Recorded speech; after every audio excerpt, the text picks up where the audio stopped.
right in the mix here today and get you situated with what's going on as far as these trades are concerned in the NFL. We'll do that right out of the gate, and then we'll turn our attention to some other things. I gave you the three ramifications of this, so there's no debating that the Niners are going to take a quarterback, the Jets now are going to take Wilson, and Miami likes Tua. Those three things you can count on. Here's Eric in Long Island. He's first up. Eric, good afternoon. How are you today, pal? What do you have? Go ahead. Doing good, dog. Getting ready to leave tomorrow. But listen, wanted to give you a call on this NFL stuff. Credit. I really like what the Dolphins did here. I mean, they basically said, you know what, we're going to go with Tua right now. We're going to build around him. For them to move back 3 spots, and especially if the quarterbacks go 1 through 4, which you can't put it past Atlanta to look past Matt Ryan a couple of years down the road, maybe take a Trey Lance or a Justin Fields in that spot. There's a very good likelihood you're going to see quarterbacks go 1 through 4, and if that's the case, then that's the case. The draft really starts at number 5 with Cincinnati, and you probably figure they'll go an offensive tackle to protect Burrow. So Miami, by moving back 3 spospots, could have their choice of Jamar Chase, Kyle Pitts.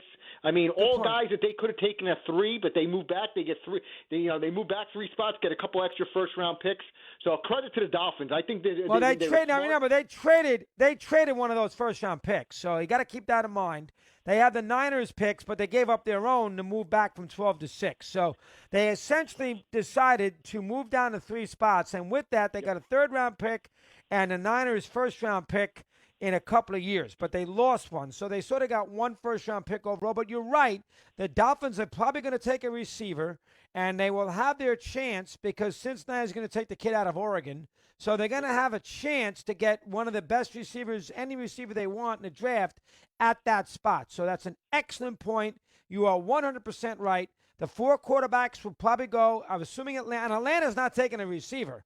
They might take somebody else, but they're not taking a receiver only because they've taken so many of them. Now, I guess Atlanta could take the tackle, and then Cincinnati could take a receiver, but chances are Miami will get an opportunity to draft the best the receiver that they want in the draft. So you're 100% right. Good move by Miami. Now, how about your team with what they did? What's your take on them ending up at 12 and, of course, getting a first-round pick? You have to like that, correct? Let me hear. Yes.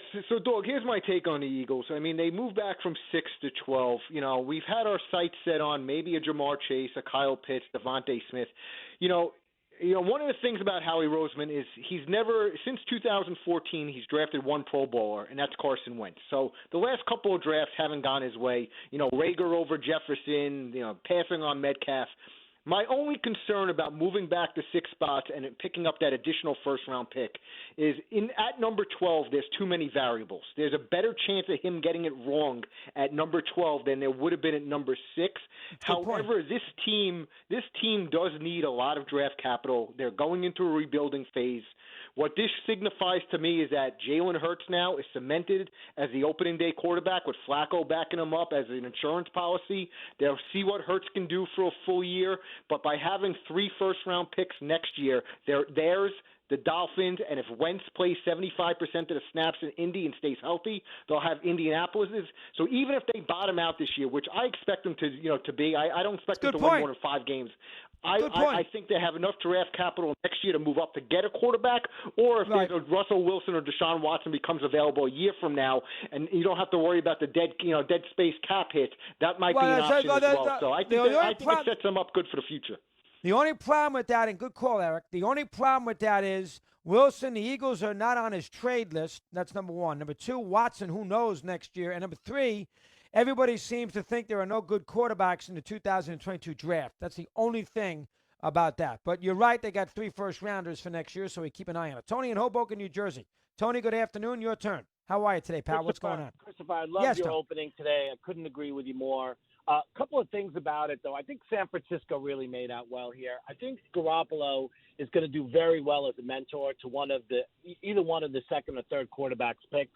I think it's to their advantage to sit a year behind a guy that's savvy like that learned behind Tom Brady and Belichick. I like that move for San Francisco. What I can't get is how they go all in on Tua for Miami. That just surprises me. He seems really jumpy in the pocket. I got the feeling every time I watched him last year, like the pro game was a little too quick for him. Yeah, he played terribly. As a rookie, and he's also very fragile. They have such a great roster in Miami. Great coach. I love the coach. You know, putting all your marbles in on Tua, to me, I think that's a mistake. But again, I think San Francisco made out here. I really do. Fair, good point. Now, I don't love Tua either. I did not like at all anything they did last year. The problem is at number 3, you know, they were not going to get Lawrence, and they're certainly not going to get, doesn't sound like Wilson. So as a result, at number 3, they would have had to settle for Lance or Fields, and maybe they have made the determination that those two are not the answer. Who knows? 23 after the hour, we continue. We're on Mad Dog Unleashed.